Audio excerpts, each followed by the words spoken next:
In order to survive in an unfriendly atmosphere, immigrants bond together. There developed these ethnic ghettos that we call Chinatowns. Part of that was because of restrictions placed upon where they could live and where their businesses could be situated, how they could be licensed. Part of it was because of their own sense of community, perhaps. But again, I think the primary reason is because of external forces that push them together out of necessity. And then that creates a whole new round of stereotypes about who they are and what their intentions are.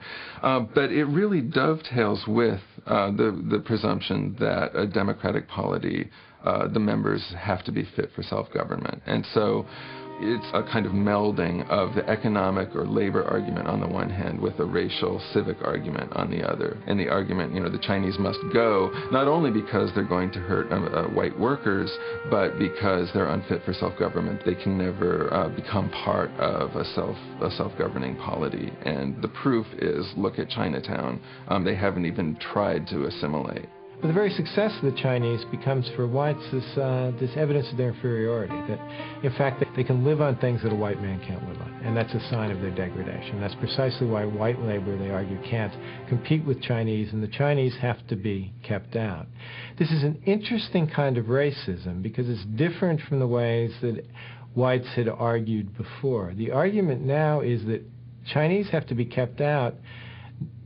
They're inferior, but they're inferior in such a way they can outcompete whites. That if they're not kept out, that the West Coast will become Asian. Young women in particular are not welcome as immigrants.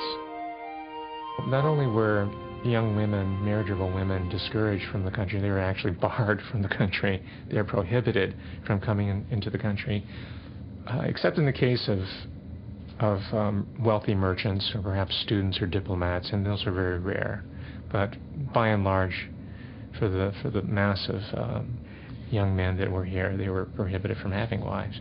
And by the 1870s, there is legislation that prohibits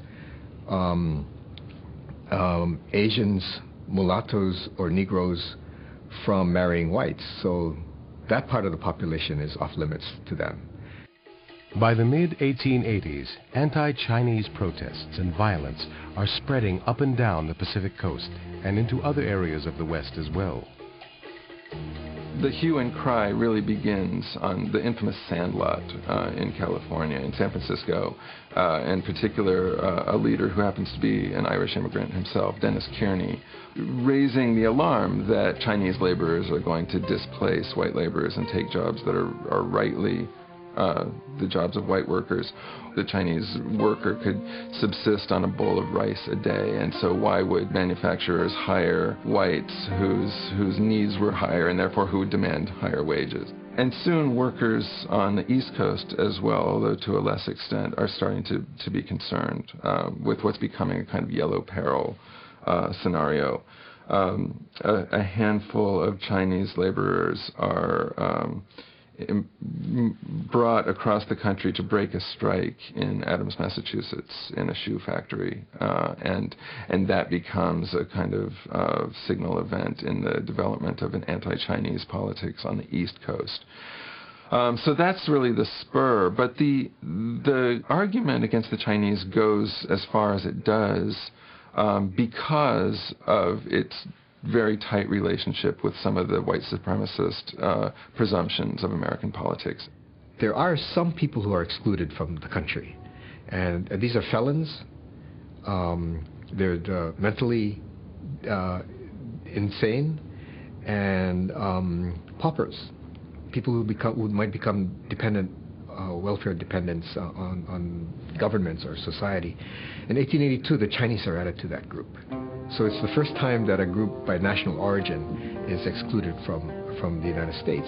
And they're not a large population, either in California or in the country as a whole, but they're different enough that they become sort of the symbol and demonized as people who can be targeted. Asian labor had been critical. You might keep the Chinese out, but then you need the Japanese. So Japanese immigration will come in, taking over much of the same kinds of things that Chinese had done before then. But the ban is interesting because it's really the first immigration restriction in the United States against a whole group of people, and it's clearly racially based, that the Chinese are kept out at a time where there still is immigration allowed in virtually with no restrictions in the East Coast. The Chinese do fight back in any number of ways, but they're a small enough group, and their government is relatively powerless in the international sphere.